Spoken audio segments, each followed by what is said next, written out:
Just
like this.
Good morning. Good morning, and welcome to this worship service at the Unitarian Universalist Church of Tucson. For those of you I haven't met, my name is Reverend Bethany Russell Lowe, and I have the great pleasure and honor of serving this congregation. Our community is striving to be as varied of the blooms of the Sonoran Desert, so whoever you are, whoever you've been, and whoever you are on the path to becoming, I invite you to bring your whole self, all of that here and now. We no longer require that masks be worn in worship or in concurrent religious education, but if you are feeling sick, we ask that you join us on YouTube for worship. Based on our last poll, our members are committed to being fully vaccinated and boosted, so for all of our sakes, especially the most vulnerable, let's all maintain that commitment. If you need them, there are male and female designated bathrooms out the glass doors behind you and to your right, and there's also an accessible and gender-inclusive single-stall restroom behind you in the alcove behind the AV team. And our words for call to worship this morning come from my colleague, Reverend Kim Mason, her poem, A Holy Alchemy. She writes, "Once upon a time, chemists believed they could transform lead into gold or death into life. We laugh, but are we not also in the business of alchemy, turning loneliness into connection, pain into comfort, anger into solidarity, faith into action? The subtle magic of church combines love with justice, creates hope out of fear, transforms individuals into community. Here we engage in a holy alchemy, finding beauty in the ordinary and life in the present. Come, let us be transformed together."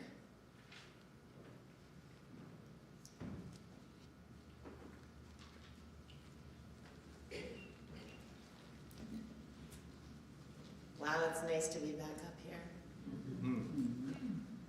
Good morning. Good morning. My name is Watercolor Goldlightly, and I'm your worship associate today. I invite you to join me in our words of chalice lighting. We light our chalice as a symbol of gratitude as we celebrate the abundance of our lives together.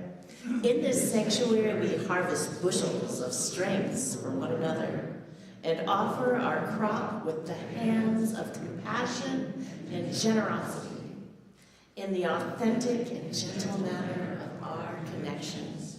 We cultivate sweetness and sweetness to brighten our spirits. May we be grateful for the ways we nourish, uplift each other.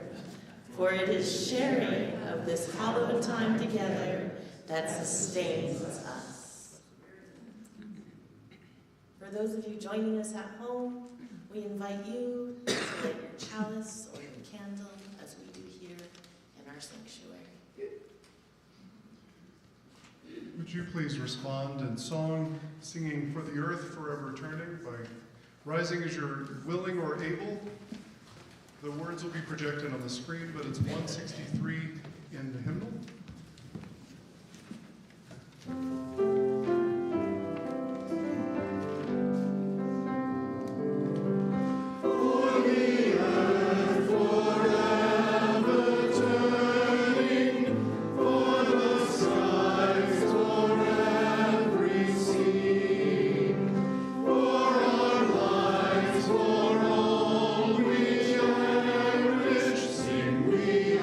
Joyful song of peace.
Our earth is strong.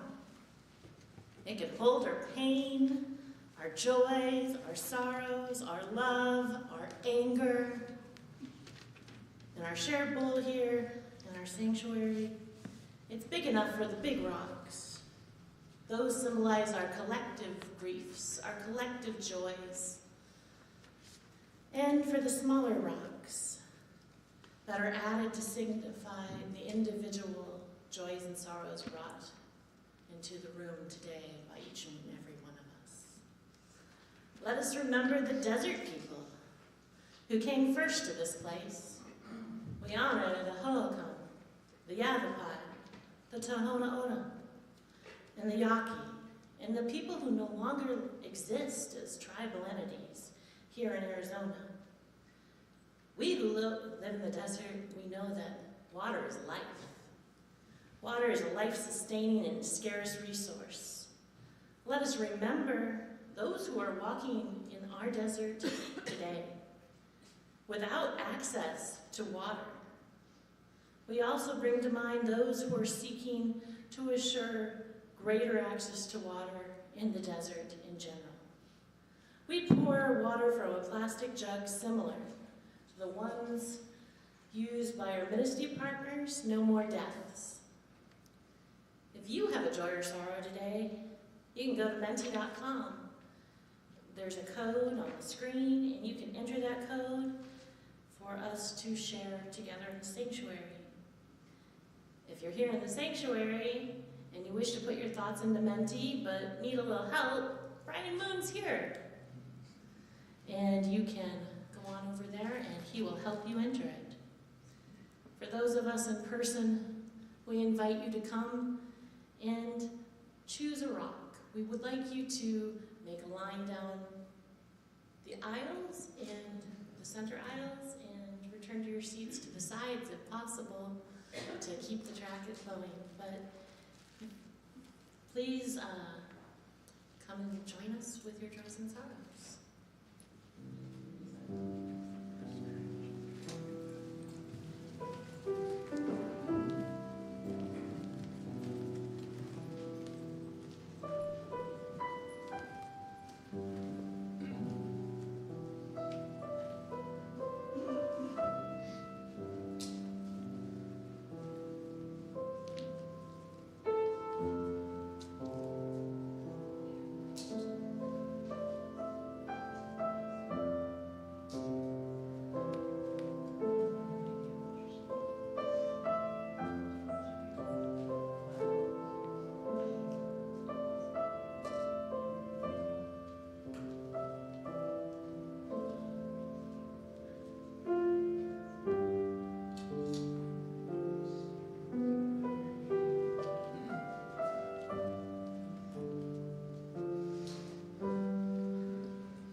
emergency responsive.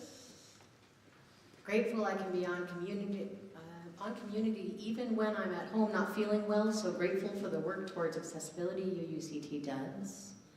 A joyful week for Pastor Jamili, yes, upcoming graduation.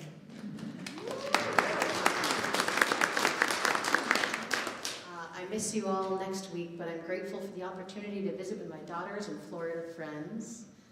Feeling grateful for how well, thank you. My wife is recovering from surgery, and for those, the other one, thank you. For those who helped and supported us this week, from Brad, sending you love and comfort, Brad and Wendy. The joy and community that our auction event brings, oh fun. Thinking of a dear friend, Darwin, and his husband, Oliver, as Darwin recovers from a stroke. For my stepmother in a care home with Alzheimer's in Michigan, may she know she is loved and has peace. Sanctuary is starting to feel like home again. It's nice to be back. And AV friends, can you scroll a teeny bit? Thank you. Sorry for my dear friend Jilly, who died last week.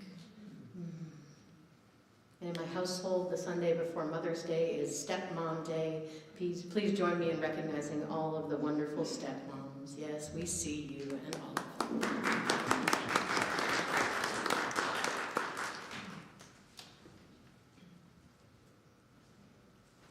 And watercolor is going to add some stones to our bowl for all of those joyous sorrows that remain unacknowledged.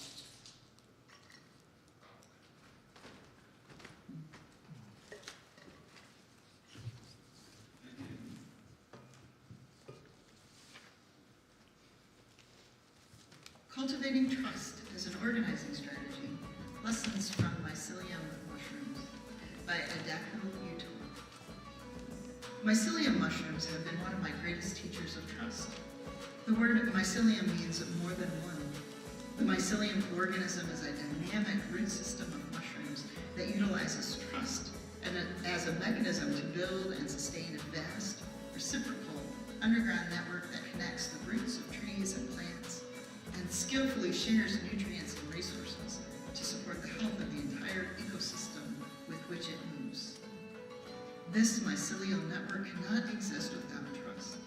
The mycelium communication highway recognizes and believes in the collective ability to channel and receive nutrients where needed, to protect against parasites, and to expand roots into necessary sites of growth. The network process also fosters intergenerational relationships that welcome the myriad of ancient wisdom and connections that reside in older trees to benefit younger trees. These mushrooms affirm a commitment to building relationships of trust that encourage all life to bloom. One that I aspire to embody more and more in my organizing practice. It takes courage to bring our trust forward and invite another person to meet us there. This sometimes sure, often shaky surrender is an opportunity to discover something deeper than the confines of our individual experience.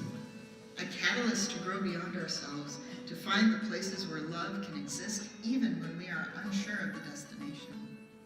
To embrace a kind of faith brave enough to yield a wider focus, often unseen with a singular lens. Cultivating trust is an organizing strategy.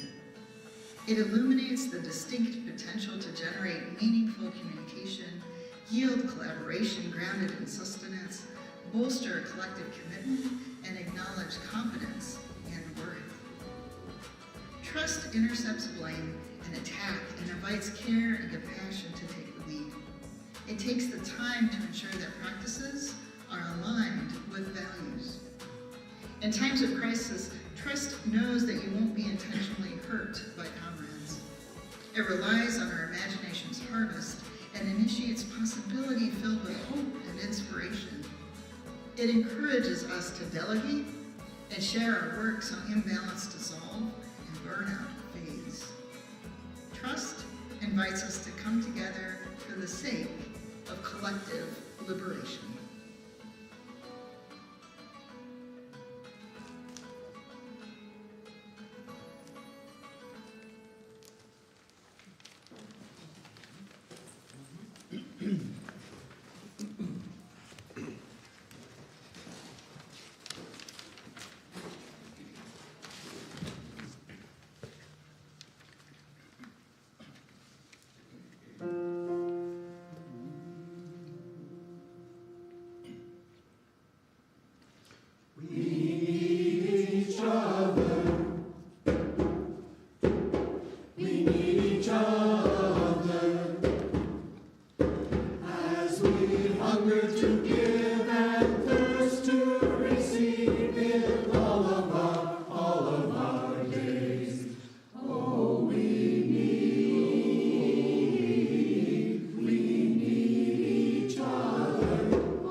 Our reading this morning is an excerpt from Indigenous women and ecologist Robin Wall Kimmerer's essay called The Service Berry, An Economy of Abundance.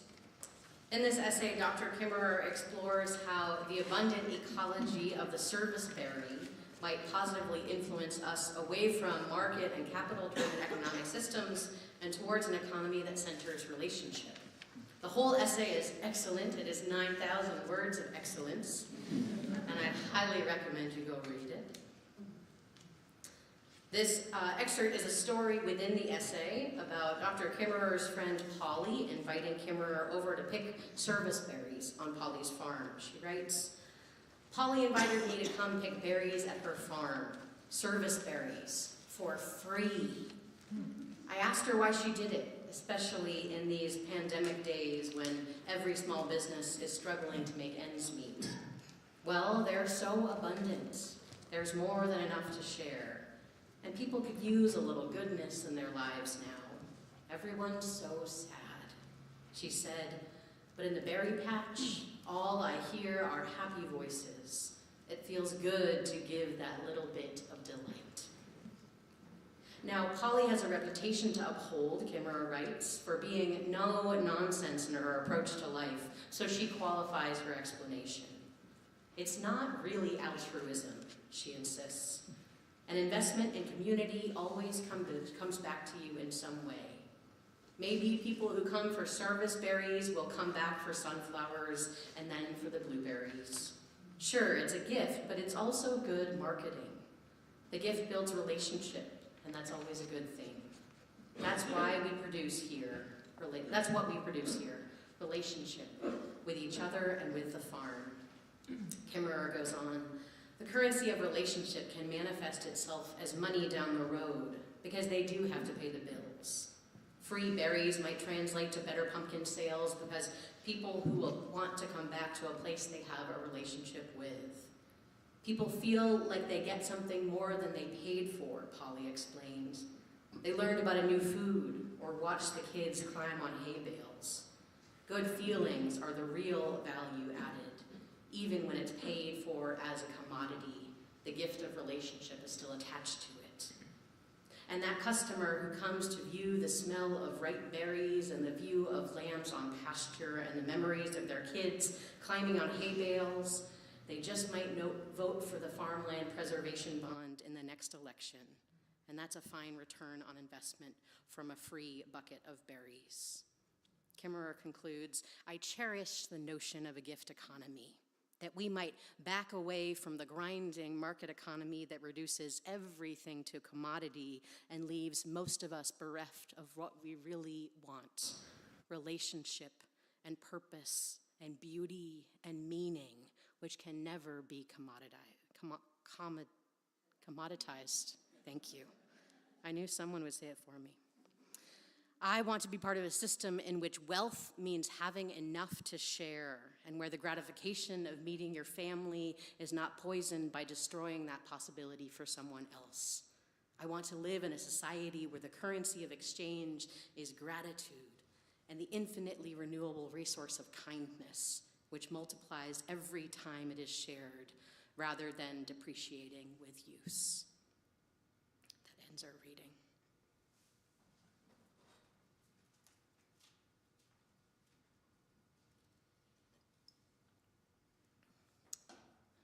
My neighborhood, like many of yours, every spring has citrus trees scattered throughout it: orange and grapefruit and Meyer lemon. One street north of mine, one of my neighbors wraps netting around their orange tree with signs saying, "Do not eat," meant to detract anything other than my neighbor, I presume. I've noticed as I walk my dog and my child by that tree that it doesn't yield much fruit. 2 streets south of mine, one of my neighbors has a sign on their orange tree: "Take what you need," it reads.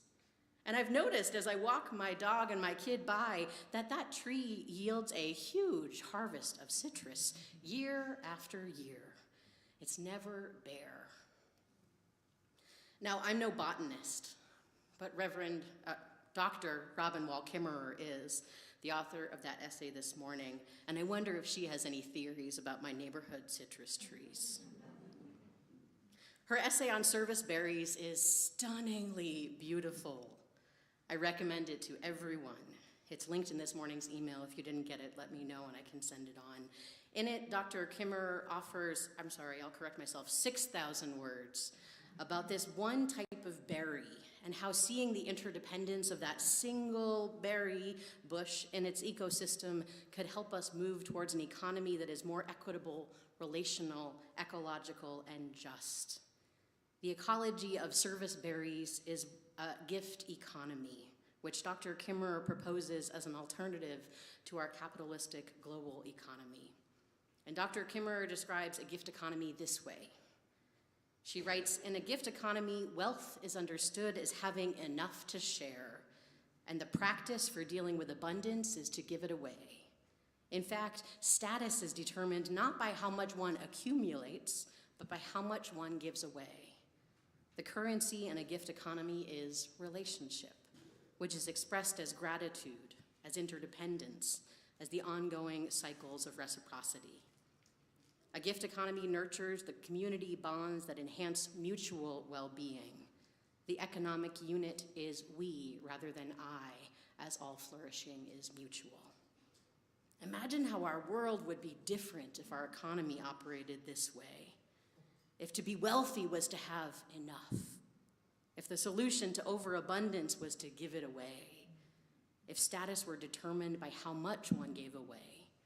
If we thought not of money, but of relationship, gratitude, and reciprocity.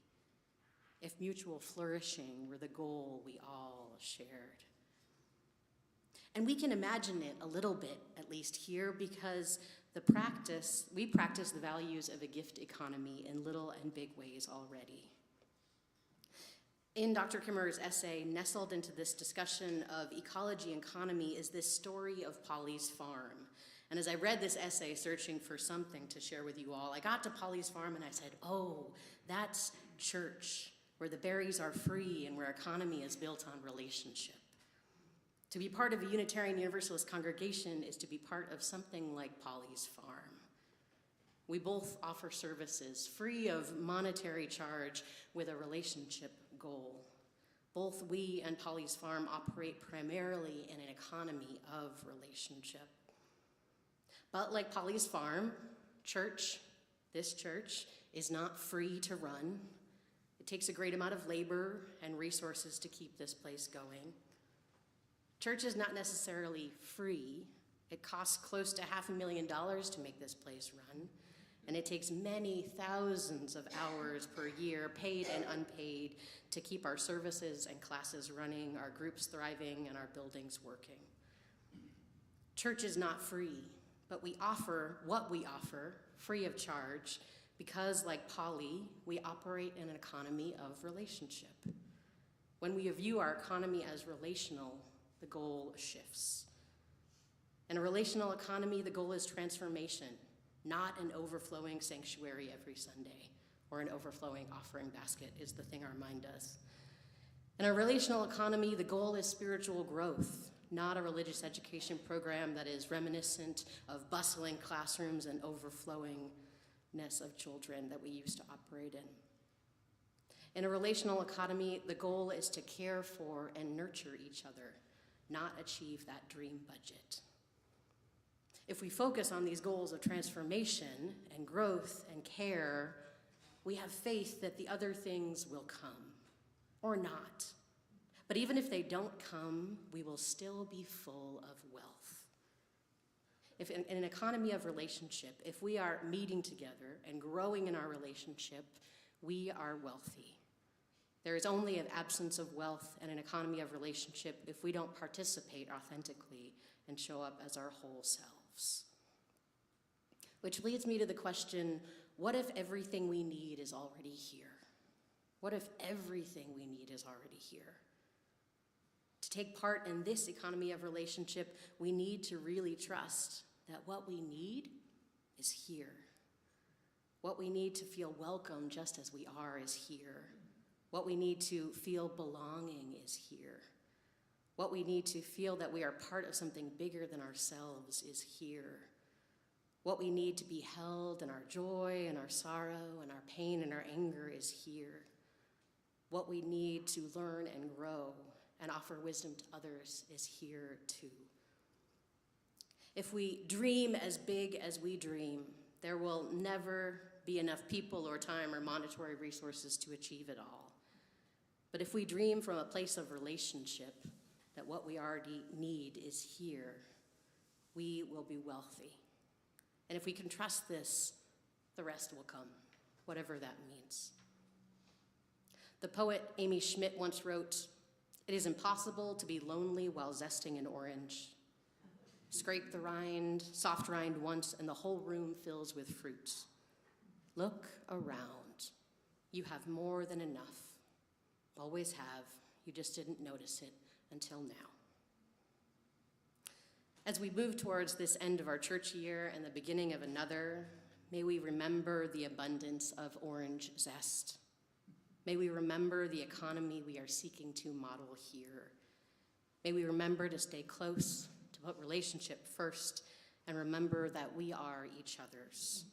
And may we remind one another through our words and actions that what we need is already here.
So what brings you here today?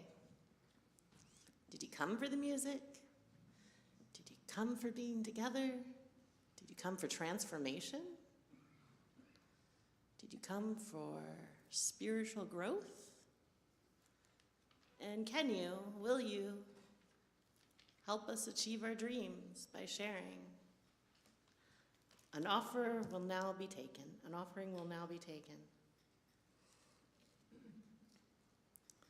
Collected to support the life and work of this congregation. For those of us joining on the live stream, you can send a check to the office or give online to uuctucson.org/donate. And if you're in here in person, the ushers are going to come around now with their baskets for donations. As the offering is collected, our announcements are going to be running on the screen, so you can be caught up on the movings and shakings of this congregation.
Everyone is invited to gather for social hour today after the service in Goddard Hall, which is through those double doors and across that hot cement and into the nice, cool building. There will be coffee, iced tea, lemonade, snacks, and good company.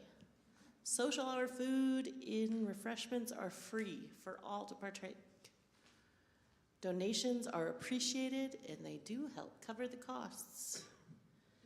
For those of you new to UUCT, if you want to stay in touch with us, you can fill out a guest information card.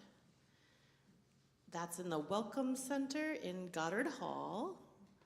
My child calls it the cave. It's like recessed towards the side of the entrance, right to the left when you walk in. It's a welcoming cave, and there'll be lovely people there to greet you. You can also find virtual guest cards for those of you online in the newcomer section on our website. Who's ready for the annual meeting today? Yay, annual meeting. It's gonna be in here. It's gonna be at 12:15. The board has decided to make sure everyone's fed this year. There will be sandwiches. They will be delicious. Do not bring them in here. We just cleaned the carpet. So we ask that if you have a $5 donation, if you can help with the cost of the sandwiches, that would be wonderful, and that you collect and eat them during social hour and promptly return here or on Zoom if you want to go to the link in the email this morning or on the website to join us for the meeting. We need all our voting members and all our interesting parties here to support us for our annual meeting. Our children are here. Let's sing them in with our song of gratitude. The lyrics are right there. We are grateful for the sun and moon, the sea and earth, for living things that all have worth, for desert brown and sky of blue, and grateful to be sharing it with you.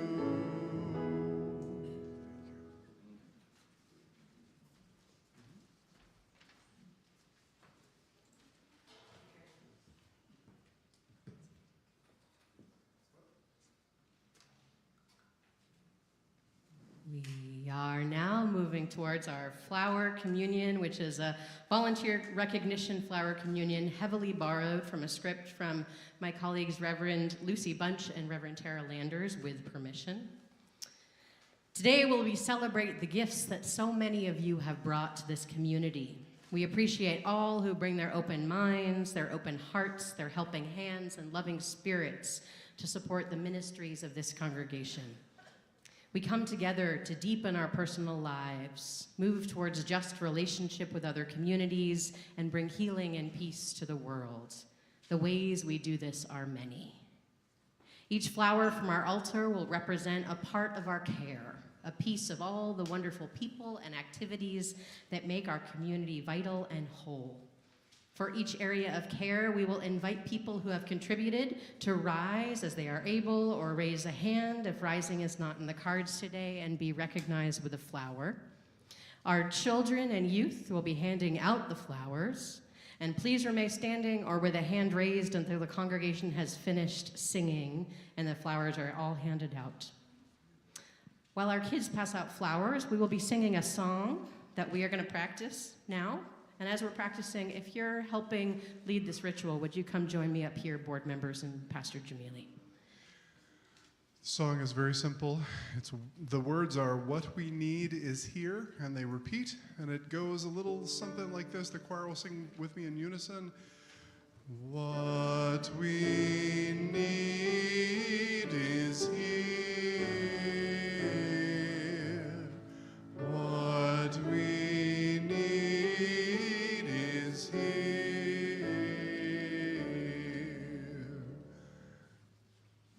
And it'll eventually become more complex. Make up stuff, it'll be nice. So our first part is the care for our worship life. Worship is a time for us to connect to each other and to our sense of the holy. Our worship services on Sunday morning and on weekdays are created and held by many hands. For those of you who care for our worship life, or in any other group which helps create a beautiful and vibrant experience, we thank you. If you're involved in any of the following groups, please rise or raise a hand and you will receive a flower. Please remain standing or raising a hand until we are done singing. AV team. Cups. Please stand or raise a hand if you're on AV team or involved with cups. Desert Corral. Kitchen ministry. Nursery and lifespan faith development teachers, ushers, welcoming and membership team, worship associates, and worship musicians.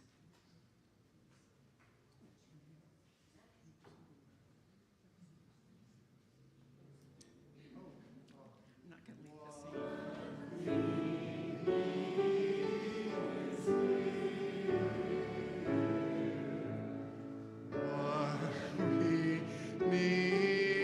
this in.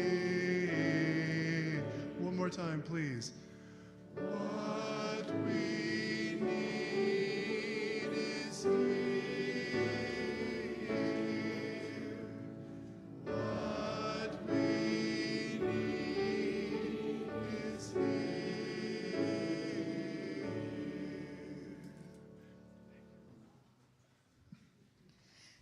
Some of our care is less visible than others, but no less important to the health and well-being of our community. There are so many ways that the infrastructure of our congregation is maintained through finances, tending the building, supporting leadership, and nurturing each other's emotional well-being. For those of you who care for our congregation, we thank you. If you are involved in any of the following groups, please raise or stand and you will receive a flower. Please remain standing or raising a hand until we are done singing. The 8th Principal Team, the Board of Trustees, the Care Team, the Congregational Evaluation Team, communications such as the website, social media, and e-blast, Destructive Behavior Response Team, Healthy Congregations Team, Facilities Team, Finance Committee, Nominating Committee, our office volunteers, Personnel Committee, Safety Team, Stewardship Committee, Auction Chairs and Volunteers, Yard Sale Organizer and Volunteers, Treasurer and Financial Secretary, our tour organizers and participants. Please remain standing while we get around to all of you and give you your flowers. What we need is here. What we need is here. What we need is here.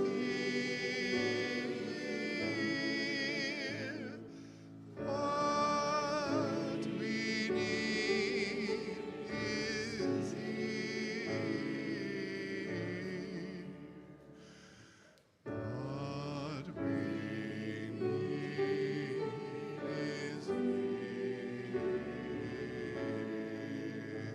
What we need is here.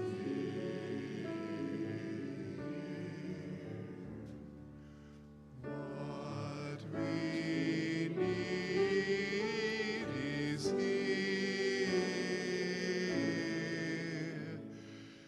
What we need is here.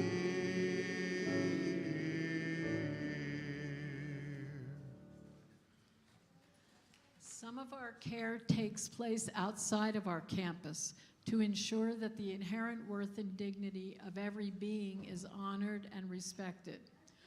For those of you who care for our wider community, we thank you. If you are involved in any of the following groups, please rise or raise a hand and you will receive a flower. Please remain standing or raising a hand until we are done singing. Baja 4 Coordinating Committee, Cafe Justo Coffee Sellers, Casa Maria Egg Donators, Share the Plate Organizer, Workship Participants, anyone engaged with our Pacific Western Region or the UUA, Unitarian Universalist Association, anyone involved in UU Justice Arizona Network, Interfaith Community Services, No More Deaths, or any of our social justice partners.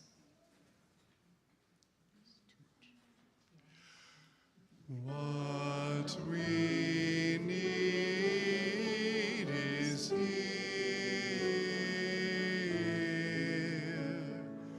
What we need is here.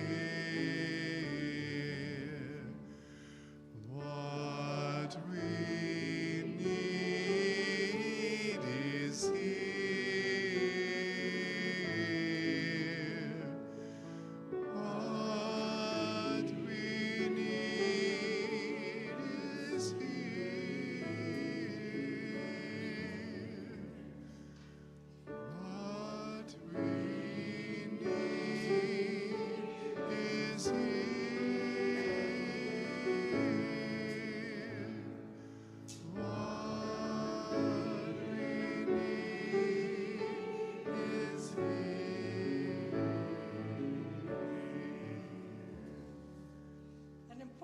aspect of our care is our encouragement of spiritual growth and our free and responsible search for truth and meaning.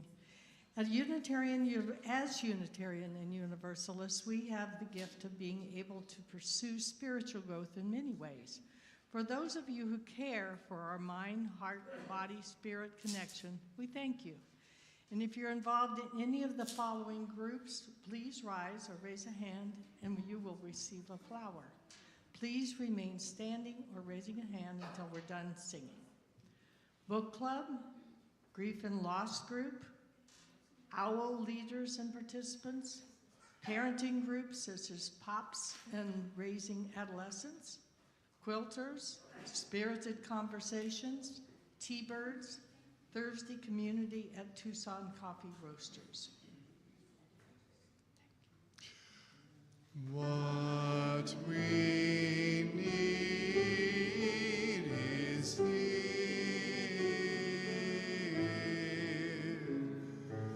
What we need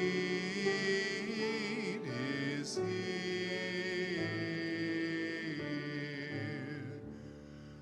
What we need is here. Thank you.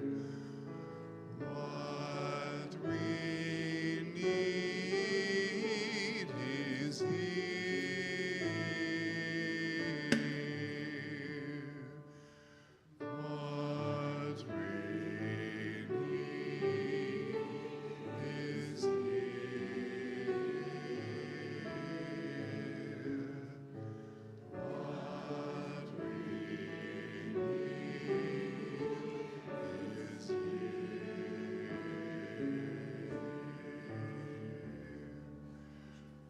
What we need is What we need is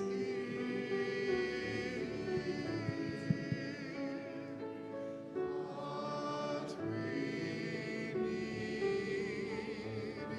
is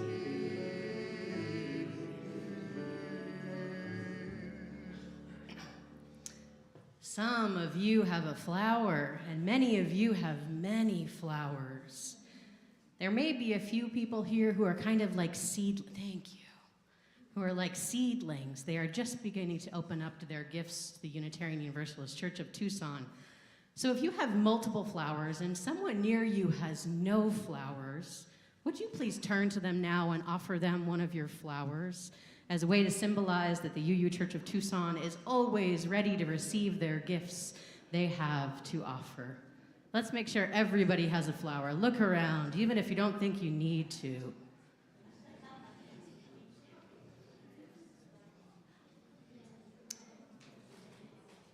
Each one of us brings our own gifts, talents, perspectives, spiritual journeys, joys, and sorrows. Each of us brings a unique and beautiful self. Thank you, everyone, for the gifts you bring to this community. And we will now consecrate the flowers you hold with these words of flower communion, of sharing in the bounty of these flowers. As you hold your flower, allow its beauty to fill the interior of your mind. Take it in all its perfection in form. Absorb each wondrous petal, each line, the variations in color, the way the petals fold in or open up into each other. Let your eyes wander down the stem, noting the leaves or thorns, the sepal. The fragile beauty of this flower is unique. No other flower looks exactly like this one, and we too are like these flowers, fragile and yet resolute, turning towards life, shimmering with expectation, exuding our own illumination. Vulnerable, we venture our lives courageously towards a future with hope, with light, at once fragile and rooted, resting in the common good of the world. We spend a few seconds in shared silence, holding gratitude for all that is our life.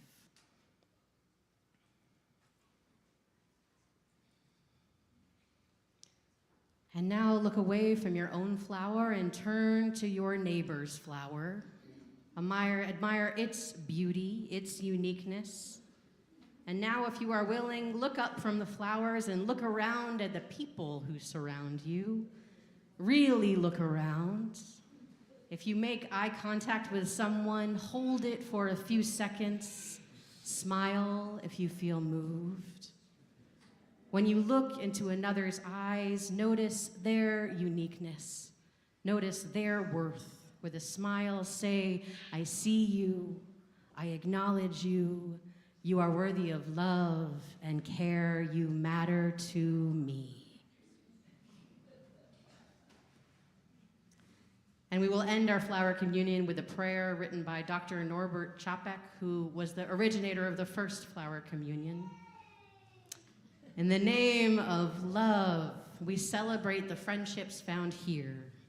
May we be held in the long tradition of this faith, knowing that we stand on shoulders of those who came before us. Let us carry their same resolution to honor the inherent worth and dignity of every person.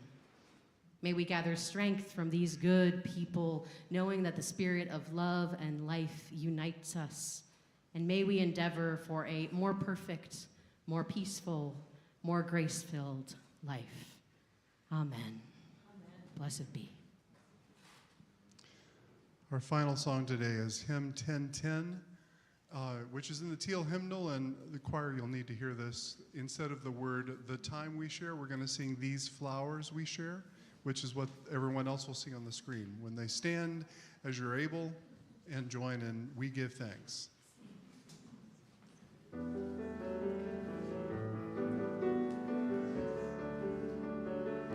Oh, we give thanks for this precious day, for all gathered here and those far away,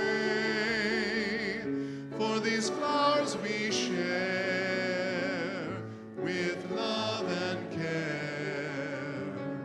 Oh, we give thanks for these precious days. Oh, we give thanks for this precious day, for all gathered here and those far away, for this time we share with love and care. Oh, we give thanks for this precious day.